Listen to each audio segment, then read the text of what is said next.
Dear all, in this short video, I will be discussing about fundamental and derived quantities and their units. This is very important questions from general science.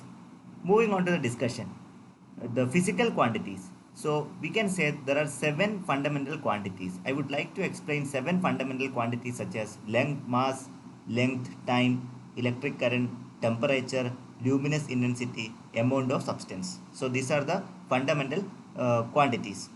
Now I would like to discuss their unit. For example, length is expressed in terms of meter and you can denote by the symbol small letter m. Mass will be expressed in terms of kilogram and the symbol is represented as kg. Time will be expressed as second and the symbol is capital letter S.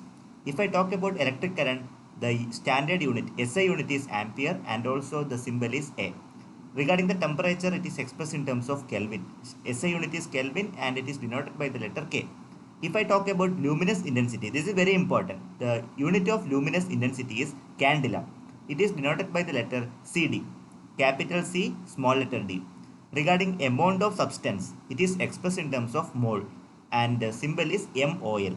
So this is very important. You know what is a derived quantity? Derived quantity is nothing but it is actually originated from the fundamental quantities. For example, force is one of the derived quantity. That means mass into acceleration. Okay. MA. So that means it is deriving from the fundamental quantity only. The CGS unit will be expressed in terms of dyne, CGS unit. If I talk about SI unit, that will be Newton. Okay. So there is a relationship between the force in SI unit and CG unit. For example, 1 Newton equals to 10 to the power 5 dyne. This is very important. Conversion can be asked in the examination. Regarding the work, force into displacement, that is equal to work. So CGS unit of work will be expressed as erg, E-R-G, erg. The standard unit is joule.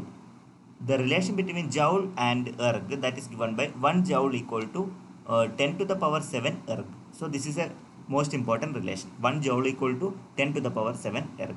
So this is a basic information about the fundamental quantities and derived quantities. Okay. Hope you have got some information from this video. Thank you very much for watching this video. For technical studies, you can visit my another channel, Simplified Triple Studies. Finally, thank you very much for your kind support.